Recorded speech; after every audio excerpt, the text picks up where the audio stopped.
Drug park కోసం ఏర్పాటు చేసిన ప్రజాభిప్రాయ సేకరణ కార్యక్రమం రసాభాసగా మారింది. నక్కపల్లి మండలంలో బల్క్ డ్రగ్ పార్కు కోసం రెండో విడత ప్రజాభిప్రాయ కార్యక్రమం ఏర్పాటు చేశారు. దీంతో పార్కు వద్దు అంటూ పలు గ్రామాల ప్రజలు నిరసనకు దిగారు. ఈ క్రమంలో పోలీసులు ప్రజలకు మధ్య తోపులాట జరిగింది. దీంతో అక్కడ ఉద్రిక్త వాతావరణం చోటు చేసుకుంది.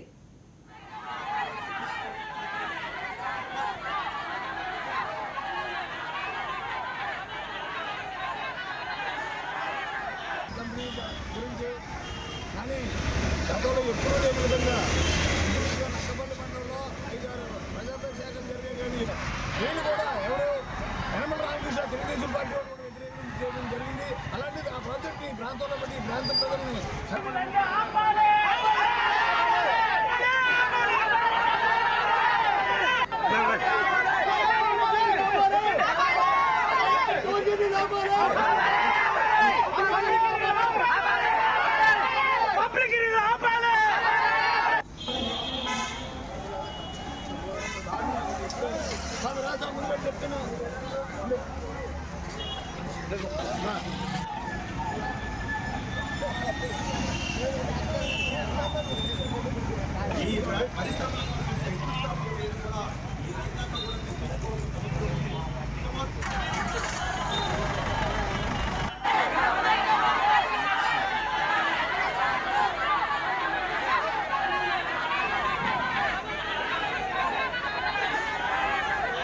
ఐక్యపేట నియోజకవర్గం నక్కపల్లి మండలం అలాగే రాయవూరు మండలం అలాగే పరిసర ప్రాంతాల్లో బల్క్ డ్రగ్స్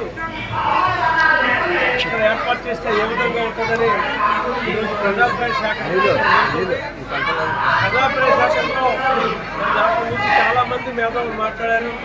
నేను కూడా మాట్లాడాను. ఎందుకంటే ఇటువంటి నోటీస్ పెట్టేటప్పుడు అన్ని విధాలుగా జాగ్రత్త తీసుకోవాలా, ఆలోచన చేయాలా, మరి ప్రజలకి ఎటువంటి ఇబ్బంది ఉండకూడదు. మరి ఎందుకంటే గతంలో కొన్ని కంపెనీస్ పెట్టారు, మరి హైదరాబాద్లో కానీ అలాగే హిమాచల్ ప్రదేశ్లో కానీ అలాగే తమిళనాడులో కానీ పెట్టేటప్పుడు కూడా మరి కంపెనీ పెట్టేటప్పుడు చెప్తారు. మరి జరిగిన తర్వాత మళ్ళీ ఆ ప్రాంత ప్రజలకు పట్టించుకోవాలి. కాబట్టి మరి మీరు చేసే ముందు పెట్టారా, లేకపోతే ప్రజల ఆరోగ్యం చూసారా, ప్రజలకి సరైన కాంపన్సేషన్ ఇచ్చారా? ఏంటంటే ఎంతో నష్టపోతారు. ఐక్యపేట నియోజకవర్గం నక్కపల్లి మండలం అలాగే రాయవూరు మండలం అలాగే పరిసర ప్రాంతాల్లో బల్క్ డ్రగ్స్ ఇక్కడ ఏర్పాటు చేస్తే ఏ విధంగా ఉంటుందని ఈరోజు ప్రజాభిప్రాయ ఐక్యపేట నియోజకవర్గం నక్కపల్లి మండలంలో ఈరోజు బల్క్ డ్రగ్ పార్కు కంపెనీస్ మీద ప్రజాభిప్రాయ సేకరణ జరుగుతుంది. ఈ ప్రజాభిప్రాయ సేకరణలో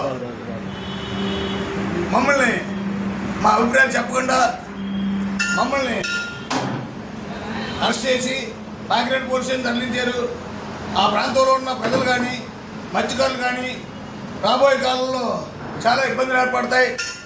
ఈ బల్క్ డ్రగ్ కంపెనీని గతంలో అన్ని రాష్ట్రాలు వ్యతిరేకించాయి. అలాగే తుని నియోజకవర్గంలో యనమల రామకృష్ణ గారు కూడా వ్యతిరేకించారు. అలాంటి కంపెనీని ఈ ప్రాంతంలో పెట్టడం చాలా అన్యాయం.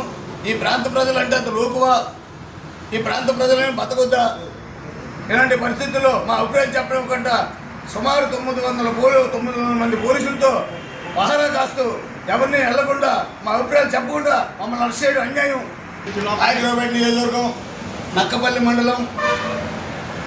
మండలంలో ఈరోజు